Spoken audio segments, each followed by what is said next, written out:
Welcome to CMDA Matters, the premier podcast resource for Christian healthcare professionals. Here's Dr. Chupp with this week's installment. Hi, this is Dr. Mike Chupp, and you are listening to CMDA Matters, the weekly podcast of the Christian Medical and Dental Associations. I'm back this week with another video podcast, but before I jump into today's interview, I have a special update for you. Over the last month, I've been sharing with you some exciting news about a $320,000 matching gift. Well, we've received almost half of that matching gift from you, our donors, but we still have a ways to go. I also know that your generosity can play a key role in getting us to that entire match by June 30th, the end of our fiscal year. I am praying that God has placed this opportunity on your heart. Because as he said in 2 Corinthians chapter 9, verses 6 through 8, through the Apostle Paul, remember this, whoever sows sparingly will also reap sparingly, and whoever sows generously will also reap generously. Each of you should give what you have decided in your heart to give, Paul said, not reluctantly or under compulsion, for our God, he loves a cheerful giver. Well, you can give online at cmda.org/match or just by calling a member of our stewardship team at 888-230-2637 today. I want to thank you for being a faithful servant of God and for prayerfully considering how you can make a kingdom difference today. Well, speaking of making a difference, our guest today is clearly making a difference for Christ in today's culture.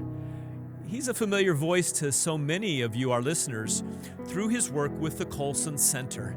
So let's jump right into our discussion with Mr. John Stonestreet, president of the Colson Center.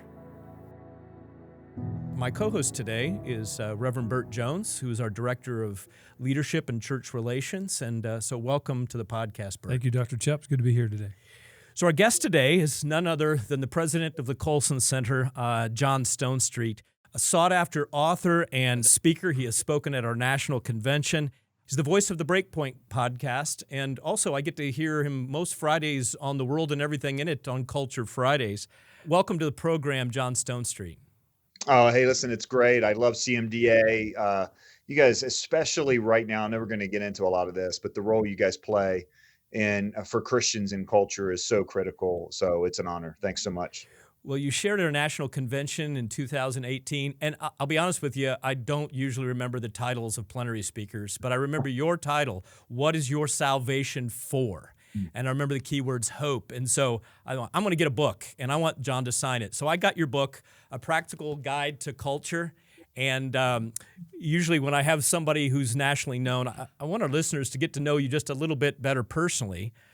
You signed it Coram Deo. And by the way, I took 4 years of Latin in high school, and somehow I missed Coram Deo. John Stonestreet, 2 Corinthians chapter 5, verses 14 to 21. Why do you sign your books that way? That phrase Coram Deo, to me, is so fascinating. It's a phrase that reflects something that John Calvin taught, which is essentially we live our lives before God. In other words, if you remember that beautiful passage from the psalmist who says, where can we flee from your presence? We can't go into the heavens, you're there. We can't go down into the depths of the earth, you're there. Wherever we are, you're there. And so that constant awareness that we are living our lives before God. And then you say, well, listen, what would happen if I actually found myself before God's presence in a real sense? And what do? You worship. So all of life is worship. At the end of the day, that phrase before God means all of life is an act of worship. Mm-hmm. So that's the first part of that signature. The second part is 2 Corinthians 5, 14 through 21. I grew up in a church that had Awana, Awana, for the little kids. Approved workmen are not ashamed, yes. Yeah, that's right. And one of the things Awana is so good at is helping you memorize Bible verses. So if you were over in Awana, you memorized the Bible verse, 2 Corinthians 5:17. Anyone's in Christ, he's a new creation. That's what salvation is. But, as I love to speak on, what is our salvation for is verse 18 and 19. Verse 17 says, if anyone's in Christ, he's a new creation. And verse 18 and 19 are almost identical. that all this is from God, who reconciled us to himself and has given us the ministry of reconciliation. So if we're reconciled to be reconcilers. We had an event a couple weeks ago with Tim Tebow, of all people. He was a lot of fun. We were talking about what life would be like in a post-Roe world. And he put it this way, in classic Tebow fashion. He was like, if you've been rescued, you're now on the rescue team. I was like, that's a much easier way to say, if you've been reconciled, you're a reconciler. But it's the same point. And so the first has to do with an awareness that life is lived before God. The second has to do with calling, which is what we're here for. So that's what that signature is all about. Thanks for explaining that, John. Well, let's jump right into the topic that you agreed to talk about today. A really hot topic right now. Health and Human Services is talking about rescinding a conscience protection rule that we all celebrated at CMDA from 2018, now rescinding it. So wanted to talk a little bit about protecting conscience in healthcare and why it even matters. And I had actually had a comment. It was anonymous from one of my trustees when we were thinking of key result areas here at CMDA, and we chose the word advocacy, but one of the board members wrote, advocacy, Mike, too close to activism. I don't think it's the right kind of word for us to be using. So how would you encourage our members who are resistant, doctors not always interested in getting out in the public square, how would you challenge them to get involved right now? Well, look, it would be one thing if advocacy today meant that we were trying to get everyone to behave like Christians. That's not what we're facing. What we're facing, and you mentioned the HHS mandate. I would also a new HHS mandate. Whenever I hear the HHS mandate, I start, with the ticks because of the previous one from the Obama administration under Kathleen Sebelius, which was mandating organizations to provide abortifacients. Now this one is 2 or 3 or 4 or 5 steps beyond that with a lot of the same issues. And in other words, we're not dealing with a advocacy, which means we're trying to get non-Christians to act like Christians. What we're dealing with is a government that's trying to get Christians to act like non-Christians. In other words, these core beliefs that we have about morality and anthropology, what's right and wrong, and who are we as human beings. The government is attempting in various ways to get people in the public square to comply. They're doing it in the sphere of business. It's certainly happening in the sphere of big tech. Whether you can be an elected official and what that means. And now also with this mandate, it's going to affect insurance companies and healthcare providers in various ways. So I think that's what we have to understand. It's not, it's kind of like, if you go back to the 80s, there was this theory that really there was this group of Christian conservatives like Pat Robertson and Jerry Falwell who were trying to force a theocracy on America. And if you go back and actually look at what happened, you had the 60s and 70s, the outlawing of prayer in schools, abortion on demand. In other words, it had less to do with Christians trying to impose their will on the culture and more to do with the state and state forces trying to, get Christians to compromise convictions that aren't up in the air. Mm-hmm. That's really what this is about, if you ask me. John, it's kind of a two-pronged question here, but in a society that seems to be captivated by a cancel culture, how do you see America's foundational documents and the faith of our founding fathers still having an impact in this moment of time? And would you say that we're witnessing the attempt to conceal and to cancel those important documents? That is a great question. There's certainly been a long time attempt and kind of a historical revisionism to look back and remove the significance of that way of thinking about life in the world. This conversation about kind of our founders and founding documents has really devolved into whether they were sincere, personal Christians or not, and whether they were evangelicals in the same sense that we are, or deeply religious or something like that. And you'd have one side of that would say yes, and here are their quotes, and other sides that would say no, they were, complete secularists and, who believed in the separation of church and state. And the truth is at neither of those extreme ends. The truth is, though, that America's founding was built on an understanding of the human person. that fundamentally we were responsible. Before we were responsible to the state, we were responsible to God. And that there was a recognition of rights that the government did not grant. So therefore, the government cannot take them away. These are rights granted by being created. We know that line from the Declaration. We hold these truths to be self-evident, and that we have been endowed by our Creator with certain unalienable rights. Well, look, and what those rights are: life, liberty, and the pursuit of happiness. That is a fundamentally different vision of the human person and human freedom and how society works and the relationship between the state and the citizen than say what was happening at pretty much the same time period in France. Os Guinness has done some wonderful work here comparing the French Revolution to the American Revolution. And it doesn't have anything to do really, I mean, it does, but it doesn't have a whole lot to do with whether the individual players themselves were personally converted. It was a worldview question. It was how they thought about the role of the state, the role of the government, the place of law, where laws come from, and human dignity and individuality. And then also there was this space that had been created in society, in the American society, for what many thinkers have called mediating institutions.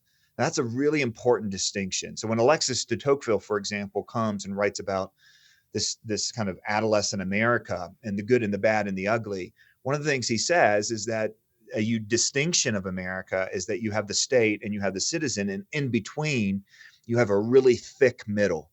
And what that means is you had families and churches and voluntary institutions and state and even citywide and countywide governments. In other words, you had a whole lot of protection between the individual and the federal government.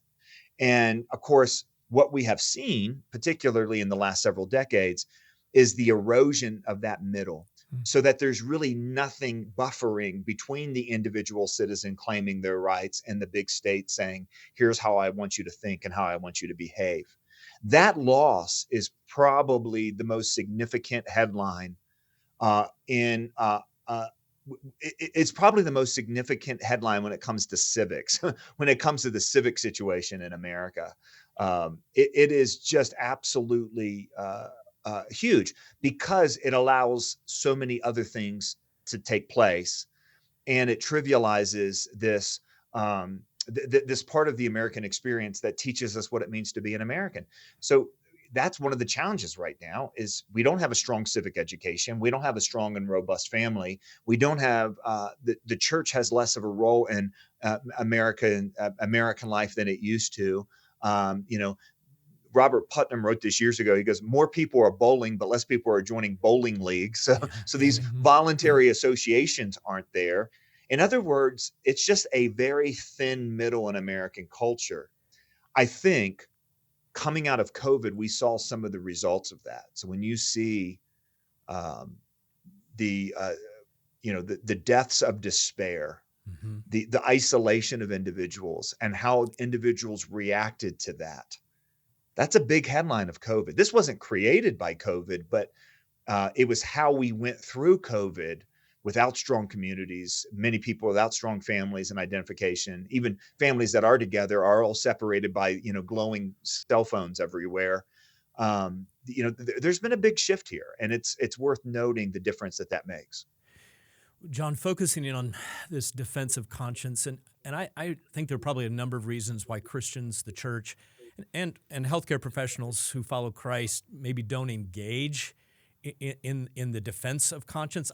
Dave Stevens, whom you know is a good friend of yours, who preceded me, spent a number of years trying to train healthcare professionals how to speak up and get into the public square. My first training, I tried to answer a question on conscience, and it was so basic. It was such a basic thing as an assumption, even like our forefathers, Adams, was saying, hey, we didn't put this in the documents. It's just to be assumed. Right. It's almost like it's hard to defend. So what would you say, how would you say we can better equip healthcare professionals and others in the church to defend something so basic, but something so critical as conscience rights or the duty of conscience? Yeah. Well, look, I think the conscience rights are embedded in the Constitution. I think that's really clear, especially the First Amendment and the Bill of Rights. I mean, it starts with this idea that there is an allegiance that we have to our conscience and to the God of our conscience that precedes the right of the state. And unless the state has some compelling interest, let's say, to prevent public harm, let's say if someone believes in their conscience that they should, sacrifice, poodles. It's in the public interest to say, no, you have to limit that conscience. You can't do everything that you want. But if there's not a compelling interest here, then you know what? The government has to create space for that. Now, it's there. And I think that's a good enough reason, because we're citizens of America. We're not citizens of another nation, to look at conscience rights and saying, you know what? It's a better place to be in a country where there are these sorts of rights than in a country like North Korea or China or other places that restrict those conscience rights. Part of that is religious freedom. Now, one of the things that Chuck Colson noticed before he died is that how religious freedom had long been understood was being reinterpreted from religious freedom to what the word that was being used at the time by that particular presidential administration was freedom of worship. And one of the things he pointed out is the freedom of worship is something really that is universally held. Even in many places like even China, you have the right to believe what you want in your own head and maybe in your own home, maybe your own house of worship in your own heart, but you can't take it into the public square. The distinction of religious freedom is that not only do you get to believe it, and you get to believe it with your friends, but you actually get to take those convictions into your public life and order your public life around them. There are limits, again, but that this is something that has been part of the American experience. Now, I think there's a reason to steward this just because it's been good. And, we should protect things that are good, Look, there's nothing in there in the Bible that says thou shalt have indoor plumbing, but indoor plumbing is a good thing. Like, we should protect it. Amen. Now, I think there's more to it, by the way, on religious freedom, but hold tight. What I'm trying to say is religious freedom is a good in and of itself. That's enough reason to care about it. Another reason is because the work has been done by the Religious Freedom Institute and others that freedoms are interconnected. So if you want freedom of the press, and you want freedom of assembly, then conscience rights are part of that. If you want economic freedoms, the Religious Freedom Index has demonstrated, or the Religious Freedom Institute, and then and others have demonstrated that where religious freedom flourishes, these other freedoms tend to flourish as well. Mm-hmm. So in other words, there's a causal relationship here, or at least a correlative relationship. And I think some work has even been done to point to a more causal relationship that cultures that have religious freedom tend to have economic flourishing. And cultures that have economic flourishing now have a bigger social safety net, can take care of the poor and the downcast and so on. In other words, not only is it a good in and of itself, but it actually leads to other goods. That's another reason we should support religious freedom. As followers of Christ, we should support religious freedom because it has been a part of the church teaching from the very beginning. We know in church history, there have been attempts to coerce people into faith. Whenever that's happened, that has been an evil that has been done at the hands of the church. Mm-hmm. If you go back to the earliest Christian document that we have outside of Scripture called the Didache, and also there was some church teachings and from the church fathers, I believe Irenaeus said this, that there's no compulsion in Christianity. Chuck Colson used to say, we don't impose, we propose, we offer. Mm-hmm. And we believe that an imposed faith is not a real faith. We believe that people are created in God's image. Therefore, their first and foremost relationship is not with us. It's not with the state. It's with God. We believe that that is true of every single person, whether they realize it or not. Well, if we believe that, then we want a situation in which that can flourish. And it's good for our neighbors, including our pagan neighbors. So you put all that together, and Christians should support religious freedom for the same reason they should support any other really good thing that's been good for the world.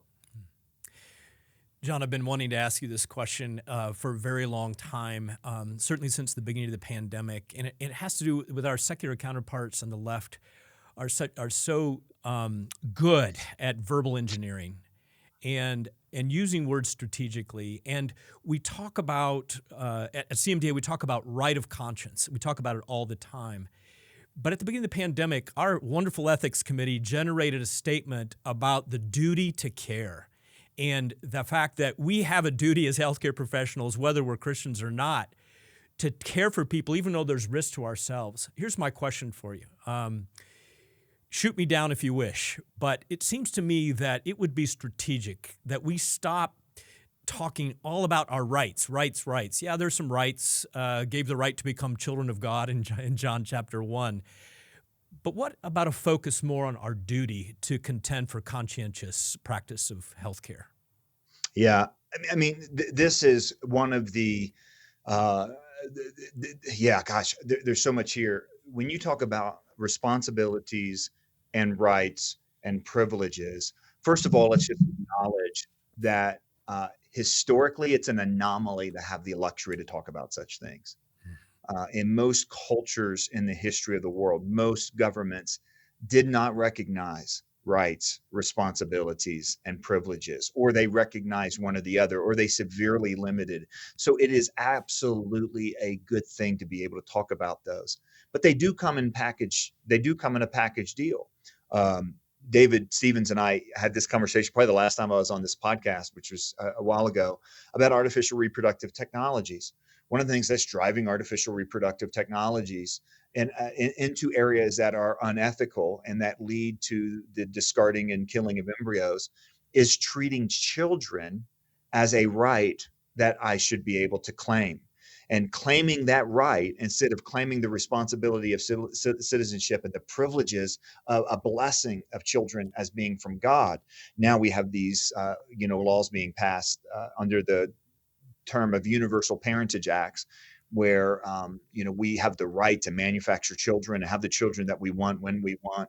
We have the crisis of international surrogacy, commercial surrogacy, and even in some cities in America as well. All of this comes from a misunderstanding of rights. So I think that one of the tactical things we got to do moving forward is when we talk about religious freedom as something that we have, it's something that we all have. I don't want to just defend my religious freedom. I need to be able to articulate the good of religious freedom for everyone, including the freedom of people not to believe. Increasingly, defending free speech is not just defending the speech of people that are controversial, but it's defending people's rights not to be forced to say things that they don't believe, right? Whether you're talking about educators, whether you're talking about, cake artists and florists, that's where a lot of that lands right now. So I think you're onto something. I think that this isn't something, unfortunately, that we talk about, this relationship between rights and responsibilities and privileges. And I guess maybe part of that is it doesn't even make much sense to talk about that if you don't believe there's a God, because when you talk about rights and responsibilities and privileges, you're unless it's either self-imposed on the world or demanded from the government, those words as universals only make sense if there's a God who created us and who cares and loves us. And unfortunately, it hasn't been part of our catechesis as followers of Christ culturally, and it should be.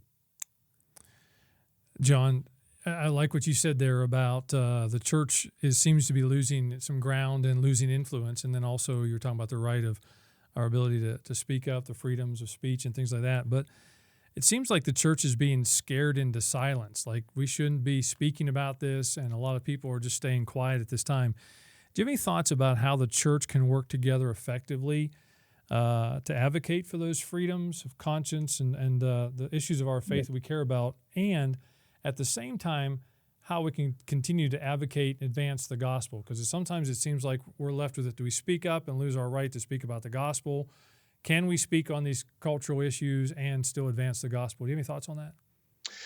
Oh gosh, yeah, lots of them actually, because it is a little bit of a mess. It's interesting. The weekend that Chuck Colson collapsed, which was in 2012, at Wilberforce Weekend, which is our conference, the event was called talking about the spiral of silence, and that was a phrase that a German philosopher and social critic had come up with in the wake of the Second World War. basically asking, like, look, a lot of people thought Hitler was crazy and evil. So how did he rise to power? And how did he keep power? And how did he dominate that cultural moment? And the conclusion was this thing called a spiral of silence, that when people are afraid to talk, more people are afraid to talk, more people are afraid to talk. And you know what makes less people afraid to talk? One person talking. You know, I used to live in Tennessee, and there used to be an old guy in my church who'd be like, it ain't rocket surgery, you know, and this kind of fits into that it ain't rocket surgery category. You know, it's like basically courage is contagious and we embolden each other.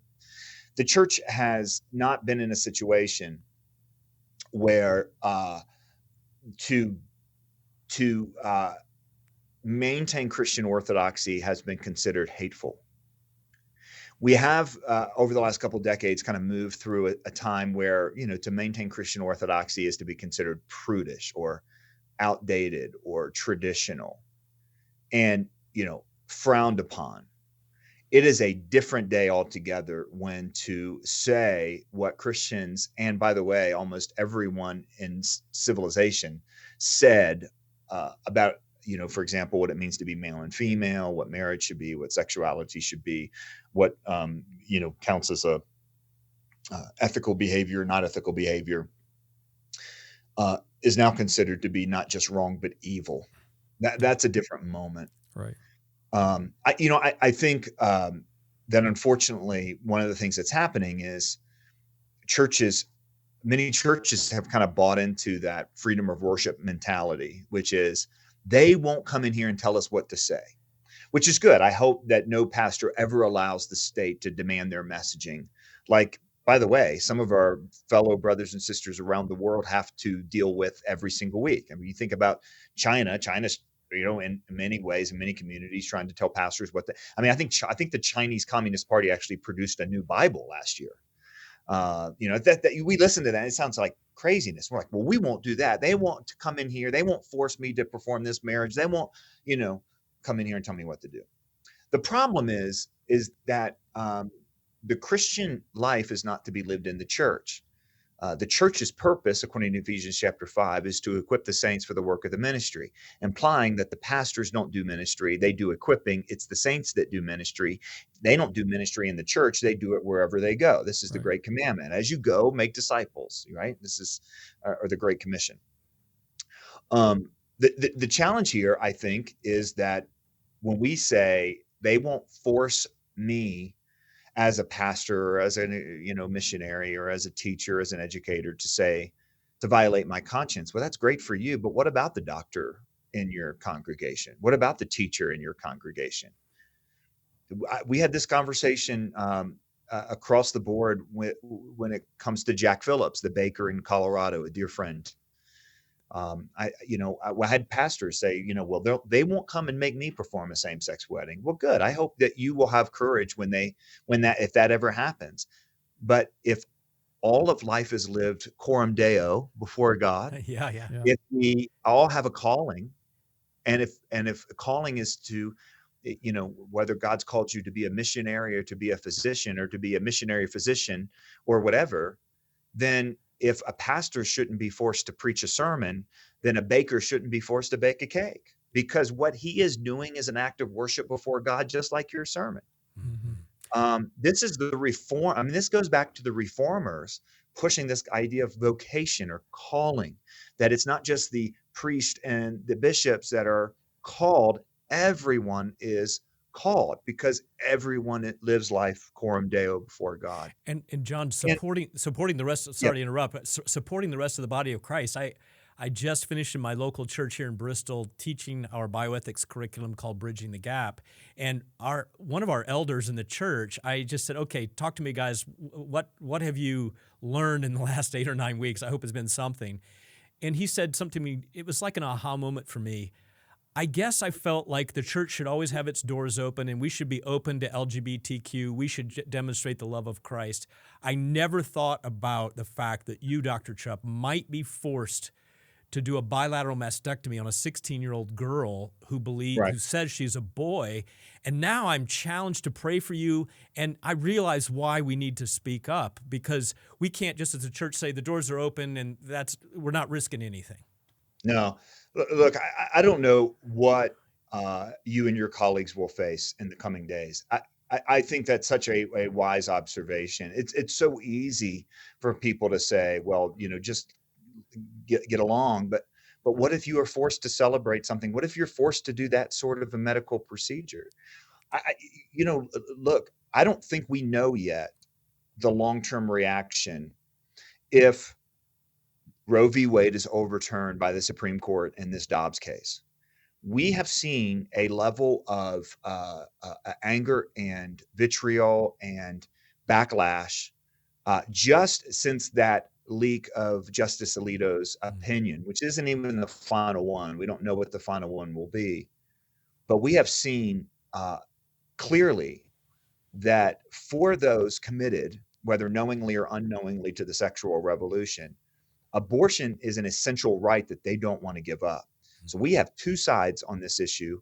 One believes that every life is sacred and therefore is worthy of protection. This isn't a believe and let believe or live and let live sort of issue. It is essential.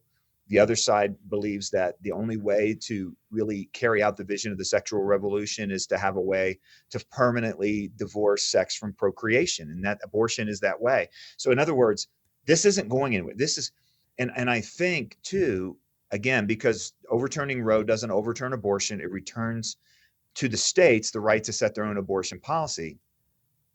Guys, the last time we saw something like this was after the Emancipation Proclamation, or right around that time, where basically you had free states and slave states. And the issue, and I say this out loud and I'm almost like I'm being hyperbolic, but I'm not, and here's why. Passion about the issue is just as high. What's at stake for both sides is just as high, economically, philosophically, morally. And you're talking about an issue of core human dignity with both of them. So we're going to have abortion states and life states. What this means is, in particular states like California, Colorado, that's where I'm at, New York, there's going to be a push to drive through individual rights. And abortion is going to be one of them. But I'm telling you, I think it's absolutely going to be connected. Sexual rights of all kinds, including abortion. We're going to see abortion rights in certain states that take it further than what we've had up to this point. And we're going to see that same impulse then push out on particular other laws having to do with LGBTQ conscience rights. Transgender surgeries. This is what the new HHS mandate includes. This is such a fascinating thing. The old HHS mandate under the Obama administration was mandating abortifacient coverage through insurance policies for employers and had very limited religious freedom exemptions. It not only forced employers against their conscience to provide abortion-inducing medications, it also defined in law by the state what counts as a church and what doesn't count as a church. That was part of the HHS mandate. That was crazy. We can come back to that if you want. What we're doing now, with the word now on the new HHS mandate, which hasn't been issued, but it seems like it will be. And I think we'll see increasingly, if the Dobbs case ends up like we think it is, there's going to be motivation on a state level to not only, again, push out abortion rights, but also state versions of this mandate. Insurance coverage for gender mutilation surgeries and so-called gender-affirming care. It's going to apply, to employers. So this affects the religious freedom of that businessman that came up and said, I had no idea that you were going to have to be forced. And it's going to, affect you as someone who's then going to be forced to, because of the bureaucracy in the system and the insurance coverage and the payment and the financial, there's going to be a lot of pressure to go into areas that Christians can't go in. Look, I know I've kind of gone on here, but let me just finish this. I spoke 2 weeks ago to a group of pre-med students at a Christian college, and I'm absolutely convinced of this. I don't think I'm being alarmist. You guys can tell me if you think I am. Group of 8 students that were in pre-med. I think 4 of them want to be doctors, 4 of them want to be nurses. And I said, okay, here's what you need to know. How much does your college cost per year? I think they said $40,000 or something like that. I said, okay, so that means you're going to be going through, spend $160,000 on this undergrad, and then you got to go to med school. Hopefully you won't have to take out too many loans, but at the end of the day, you're going to spend hundreds of thousands of dollars Right. to learn a profession, and you'll learn it well.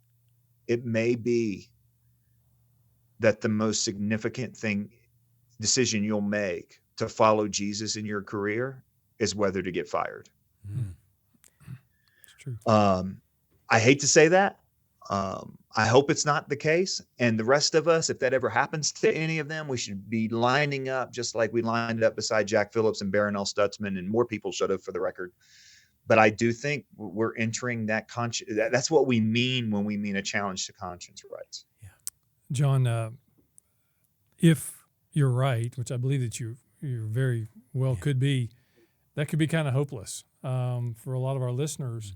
And I know we have the hope of Christ and that God is in control and we're victorious through him. We just got out of an important meeting as we're trying to equip our members, our affiliates, how to speak out, how to engage in this culture, and how to be the voice of truth. I hear a lot of amazing testimonies from our CMDA members who have participated in the Colson Fellow Program. I don't know if you like talking about that or not, but I imagine you do. Tell us about the program and maybe how our members could engage in that to maybe help equip them for what's down the road and how that could be beneficial. Well, look, I appreciate that. We're trying as best as we can, just like CMDA is with this wonderful curriculum. And I wish more churches would take it and teach that curriculum, in churches. That would be such a great start to this, because at the very beginning, we still have to deal with the fact that when many people hear the phrase religious freedom or freedom of conscience, what they think is, number one, that it's America. It's like apple pie. Like we're good. Or they think, and this is important, that religious freedom means license to discriminate. In other words, they don't think it's being challenged at all, or they think if it is being challenged, religious freedom is actually a bad thing. We need more churches that are willing to engage what it means to live a public Christian life. And your curriculum, CMDA's curriculum, is so good. It's really so good on this area. But it's just so out of the ordinary where most churches would teach. And that's really tragic, because you guys as physicians have to think about, what does it mean for me to be a Christian and a doctor? But every young married couple is making ethical decisions about reproductive technologies, about in utero testing. We're going to increasingly have to make decisions about end of life care. In other words, this stuff affects every single person. And if we can't even get the fact that a 15-week-old preborn child with its own DNA and a heartbeat and everything like that isn't a life worth protecting. I mean, we're so lost on this, and churches are on the sideline when they don't engage. So I would encourage, first of all, people, that's a great place to start, is to teach that curriculum. What a great way for the members of CMDA to serve their own churches in that way. What we want to do with the Colson Fellows program is very simple. I think that what we need is a dramatic, we need cultural leadership. And right now, all of our eggs are in the political basket on both the right and the left, and we're perpetually disappointed. These really strong parts of culture that de Tocqueville and others noticed, those things are now gone. So now we have a void, and that void can be filled by the church. I think for a long time, Christians have looked to DC and Hollywood, and Christians in DC and Hollywood to do all the heavy lifting. God bless them. That's not what we need to do. We need Christians everywhere in every community. And that's really the Colson Fellows vision. We have about 800 or 900 Christians a year that go through a 11-month study on Christian worldview and culture. And the idea is to apply their Christian faith to the cultural setting where God has called them. It includes a teaching plan, it includes an implementation plan. But our goal is that communities all across America, and this program, by the way, is delivered either in church communities or in regional communities. So we have 35 churches that offer the Colson Fellows program, 60 different communities in America that have regional cohorts. And basically what we want is for them to go deep and then to walk out and say, okay, God, what does it look like for me to be an agent of restoration in the time and place where you've called me? So that's really where it is. And but how it fits to your question about, okay, what do we do? And that is, first of all, I don't know if we're in a Bonhoeffer moment or a Wilberforce moment. And what I mean by that is a Wilberforce moment and a Bonhoeffer moment look an awful lot alike. The cultures and breakdown. Cultural chaos. The church seems to be AWOL. I mean, both Bonhoeffer and Wilberforce found their culture at the edge of the abyss. Wilberforce's reforms lead to the Victorian era, lead to the end and abolition of slavery, lead to the championing of rights for women and children and education and everything else. Bonhoeffer's efforts ended in finally a collapse of German civilization at a degree that the world has not seen in recent years. You know what? Whether we're in a Wilberforce moment or a Bonhoeffer moment, life goes on. Yeah. People still get sick and need to be treated. Families still have children that need to be educated. People still need to know who Jesus Christ is, And so our task, in a sense, is to be faithful to what is true and engaged in the world around us, whether the culture is falling apart or the culture is rebuilding. We don't know that. T.S. Eliot said, for us, there's only the trying. The rest is none of our business. So we do the best we can and we leave the results up to God. And praise God, let's do it, Yeah. But that's really what that is. Let's decide right now where we stand. Let's decide right now that we're going to tell the truth. In the words of Alexander Solzhenitsyn, that we're not going to live by lies. We might not show up at every protest. We might not fight every battle. But we're not going to say something that's not true, particularly something that's not true about preborn babies or something that's not true about school-age children, about what it means to be male. We're not going to be forced to say something that's not true. And to the best of our ability, we're going to live out our faith in whatever vocation and calling God has us. And if we can make those commitments, if we can decide right now, then I think we might be surprised at how these remarkable little acts of faithfulness can have culture reverberating effect. That's good. You think about a Rosa Parks or an Emmett Till. You think about, nailing a piece of paper on a door in Germany. Yeah. These were relatively small little things, and then they had this dramatic impact. Ripple effect. We don't know in God's economy, but here's what we need. Chuck Colson, by the way, had on his desk a plaque, and it said, faithfulness, not success. And I think that's what you and I have to wrestle with. I think that's what CMDA has to wrestle with. I think that's what the Colson Center has to wrestle with, is by God's grace, let's help people be faithful, and we'll leave this success part up to God. Well, John Stonestreet, you've been, I've learned so much by listening. I can't say I listen every single day of the year to Breakpoint, but I've a number of mantras that you get through that have stuck in my brain. You've already mentioned one of them, the theology of getting fired, which we're going to have to face. Students are going to have to face. Another one is ideas have consequences and bad ideas have victims. I've heard that a number. One of the things I'd like our listeners, CMDA members and other Christians in healthcare, a mantra that on this idea of conscience, John, that I came across on a emergency medicine doctor's blog, interestingly enough, from Colorado, who said, hey, when it comes to patient care, anyone, anywhere, anytime, but I cannot guarantee you anything. And I reserve the right on the things that I'm going to offer to my patients. And so that's a mantra I think we hang on to in healthcare when it comes to conscience rights. I really appreciate your faithfulness and your influence in our culture, following so faithfully after Chuck Colson went to be with the Lord, and for the training and support of so many of our members, as Bert brought up with the Colson Fellow Program. But I wanted to leave you with this. Whether you remember this or not, John Stonestreet, there's a scripture at my commissioning about 3 years ago that I used, and I got to thinking, I wonder if John Stonestreet would appreciate this verse. And I'm going to say this is from the New Living Colson translation. Isaiah 50, verse 7, because the sovereign Lord helps me, I will not be disgraced. Therefore, I have set my face like a stone street, determined to do your will, and I know that I will not be put to shame. So there you go. That's my contribution to you, John. Isaiah 50, verse 7. I threw in the Stonestreet there from Isaiah. Hey, I love it. That means a ton. I remember that commissioning there and that transition. What a wonderful event that was. Let me also say, too, I love your mantra there for healthcare. That's the sort of clarity we need.